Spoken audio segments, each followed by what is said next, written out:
You may already know that it is very easy to make mistakes in Spanish when it comes to ser and estar, por and para, and the subjunctive. But did you know that there are other common mistakes that some learners keep making and are holding them back? If you want to know if you are making these mistakes and how to fix them, this video is for you. Yo soy Anabel de Coffee Break Spanish y estoy encantada de traerte algunos de los errores más comunes de los estudiantes de español. In this video, I will not be talking about ser and estar, por or para, or even the subjunctive. I'm bringing you 5 mistakes that are very basic and that you might be making. Pero no nos entretengamos más y vamos a ver el primer error. ¿Me duele mi cabeza? ¿Dame tu mano? Or hago mis deberes. These are some of the most common mistakes learners make, and it can be a bit tricky to correct because grammar-wise, the sentences are kind of correct, but they sound strange. Why is that?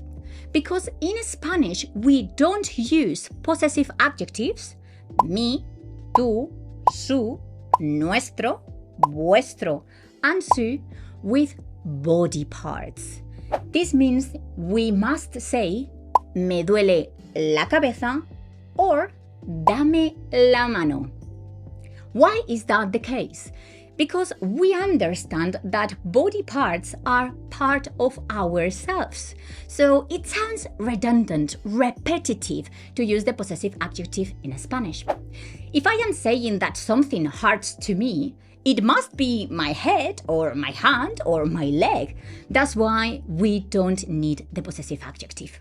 What is interesting is that this situation, where the possessive adjective sounds redundant, happens in other contexts where it is understood that the thing named is yours. No te preocupes, vemos esto con un ejemplo. I do my homework. In Spanish is hago los deberes. Saying hago mis deberes sounds strange because, of course, I understand that if you are doing any homework, you'll be doing your own homework, right?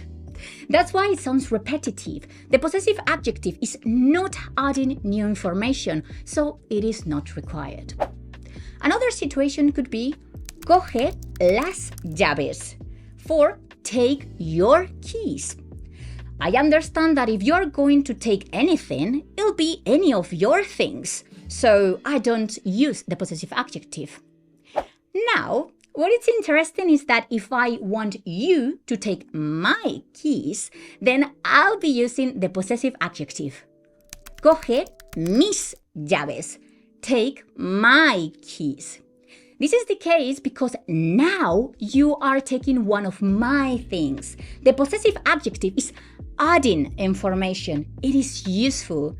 So here I need to use it. Ay, me encanta este inicio. Creo que hemos empezado fuerte, ¿no crees? Vamos por el siguiente error, que es decir cosas como buenos días en el noche or el clase de español.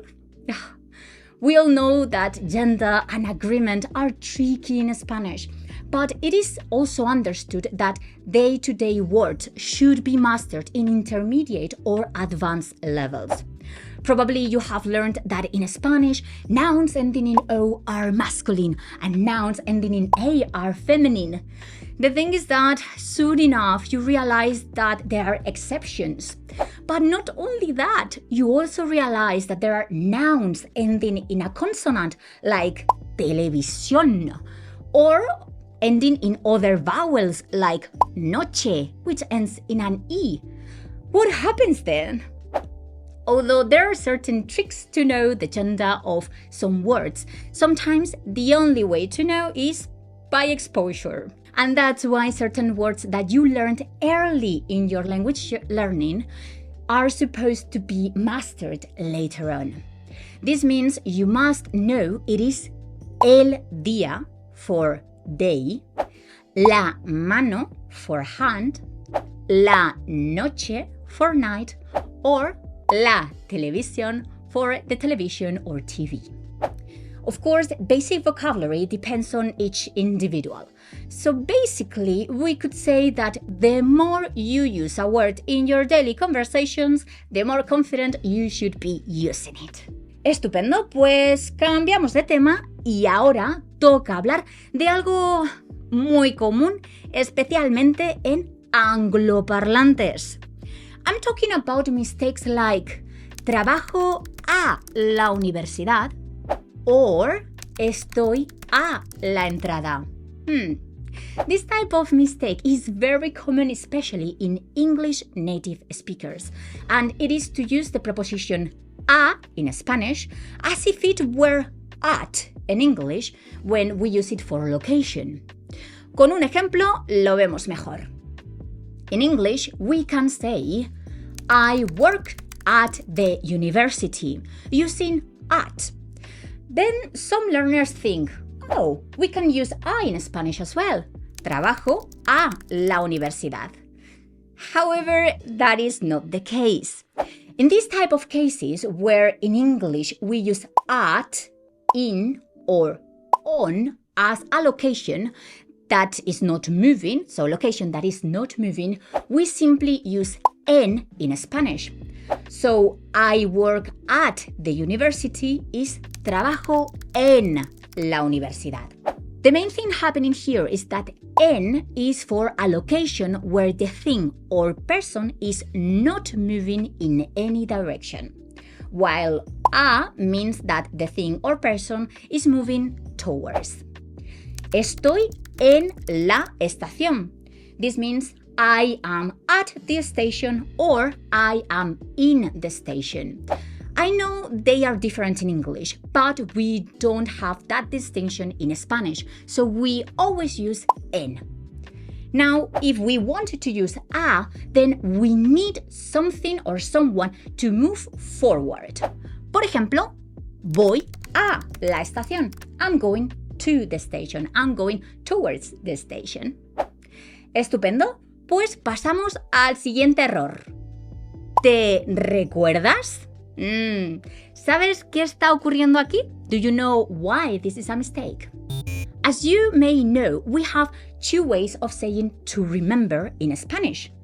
Recordar algo and acordarse de algo. In general, they are interchangeable, so the tricky part is to remember the grammar involved in them. Recordar algo, but acordarse de algo. Acordarse is a reflexive verb, and it requires the preposition de when saying the thing you remembered. But recordar is not reflexive and does not need a preposition. This means that if I want to ask you, do you remember?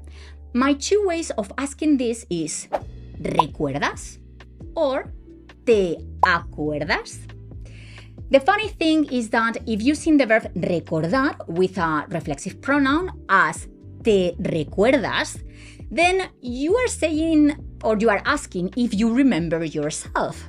So it is not wrong, but I don't think that's what you actually want to ask. So just be careful. Now, the best way to avoid this mistake is by repetition. Por ejemplo, get the sentence, do you remember, and repeat it again and again and again in Spanish.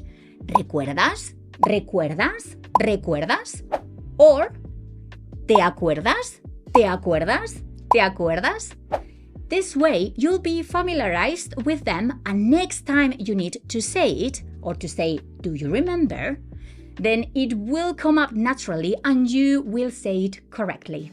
Genial, pues llegamos al último error de este vídeo, que puede o no sorprenderte.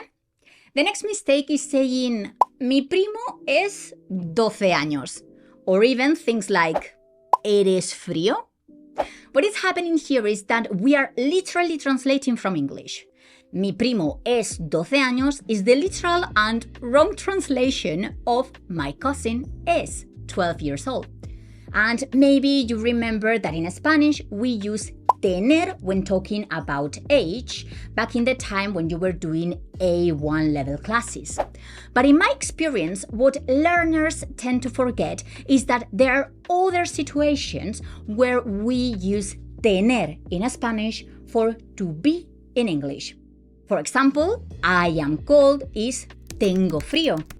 I am hungry is tengo hambre, and so on. Forgetting this is easy, and that's why it is a very common mistake. If you want to know more about how to use tener in this way in Spanish, I recommend you check out this video where Concha and Mark explain this in detail. Y bueno, pues esos son 5 de los errores más comunes de los estudiantes de español.